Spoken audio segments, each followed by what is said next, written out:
लोग देखे तो मुझे बोला थोड़े बैठ जाइए आप। फिर बैठने के बाद कुछ 10-15 मिनट क्या डिस्कस किया पता नहीं, लेकिन तुरंत ही उसके बाद आप ताजुब करेंगे, बाबा जी के पास से 4-5 जो है ना, जो बाबा जी के साथ होते हैं वो लोग आए और इतने रेस्पेक्टफुली, इतनी इज्जत और इतने प्यार से उन्होंने आकर के मुझे कान में बोला, फिर हाथ में बोला आप चलिए हमारे साथ। फिर वो रात का सिलसिला शुरू हुआ। देखिए कि बाबा जी ने मुझे देखा, उनके साथ के लोगों को फिर उन्होंने मुझे एक शॉल दी, वो शॉल उन्होंने आके लोगों ने पिनाई और लोगों की जो चीखें पुकारे थी, मैं बस ये बोल सकता हूँ कि एक ख्वाब वाला मंजर था माशाल्लाह। फिर उन्होंने मुझे भी दुआ दी, फिर मुझे बताया कि मैं मिलूंगा आपसे, बस चलेगा बस। अब उसके बाद जैसे बाबा जी गए, कई लोग आए, मुझे वो जो फूल वगैरह थे उन्होंने बोला कि वो दीजिए, ये हाथ से मिल रहे हैं, ये लोग फोटो ले रहे हैं। वो दो माताएं मेरे साथ बैठी थी, बहुत बड़ी उम्र की थी। मैंने बाबा जी को बोला कि ये भी बहुत इच्छुक है आपसे मिलने, तो उन्होंने बोला उनसे भी मिलेंगे। उसके बाद ये हुआ कि वो लोगों को भी रात के 4 बजे के बाद 5 बजे फजर। और एक अहम बात ये भी बोलना है, ये बात भी देख लीजिए, जो मुसलमानों के वर्ग में, तबके में, जो हिंदू बरादरी के आगे जहर उगलते हैं, हमारे देश में दोनों भी समुदाय में कुछ ऐसे भी लोग हैं जिनको बोल सकते हैं समाज की गंदगी। लेकिन यहाँ पर मैं ये अच्छा ही बताना मेरी जिम्मेदारी इसलिए समझता हूँ क्योंकि अगर मैं इस बात को छुपाऊंगा तो ये मुनाफिकत होगी और अल्लाह रब्बुल इज्जत लानत देता मुनाफिक हो। वो ये हुआ कि 5:04 हो गए थे, तो मैंने जो इधर उधर देख रहा था तो एक बाबा जी के पास के जो काम वो खिदमत करने वाले वो आए, आके बोले आपको कुछ चाहिएगा।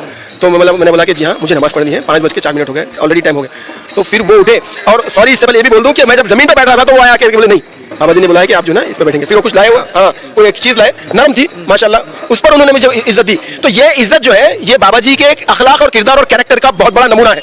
मैं एक मुसलमान, मेरे एक आदमी के कम होने से या नहीं आने से या मेरे एक आदमी के नजरअंदाज करने से वो जो करोड़ों उनके श्रद्धालु हैं कमी होती, लेकिन उसके बाद भी बाबा जी की और उनकी जो उनके पूरे सब जो ग्रुप था, टीम बोलूंगा मैं उसको, उन्होंने जिस व्यवहार के साथ मेरे साथ यानी कि सलूक किया है और जो मेरी जो देखरेख की है, मैं जिंदगी भर नहीं भुला सकता।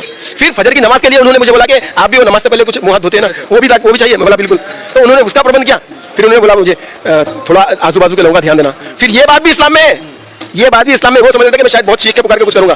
फिर मैंने नमाज पढ़ी और मैंने उनको बोला कि आप मेरे बिल्कुल बाजू खड़े हो जाइए, आपको अंदाजा हो जाएगा कि मेरी आवाज कितनी होगी। फिर मैं नमाज पढ़ा, 2-3 मिनट की होती है फजर की नमाज, 3 मिनट 4 मिनट की। फिर मैं अल्लाह का शुक्र अदा करा कि ये रब्बे कायनात तो यहाँ तक ला लिया, मेरी ख्वाहिश है कि बाबा जी से सामने आमने सामने बैठ के बात कर सकूं। अब उसको भी लोग बोले नहीं ये बहुत मुश्किल है, नहीं हो सकता ऐसा। लेकिन फिर क्या हुआ, फिर सवेरे 8 बजे के लगभग फिर वो लोग आए, फिर मुझे एक और प्रवचन में बिठाया उन्होंने। अब यहाँ पर मैं एक और बात बोलना चाहूंगा। बाबा जी ने जब मुझे वहाँ पर बैठे मुलाकात किए तो मैं बाबा जी को सबसे पहले बोला कि मैं को रब्बुल आलमीन ने मुझे ये बात का मेरे ख्वाब दिल में दिमाग में डाला था कि मुझे जो ना मेरा एक बंदा है वहाँ फला जगह पर वहाँ पर जाना है। और वो सिर्फ एक ही नाम याद था मुझे ये भी पता नहीं था कि वो वृंदावन जो है ना वो यूपी में है या कहाँ पे है वक्त क्या।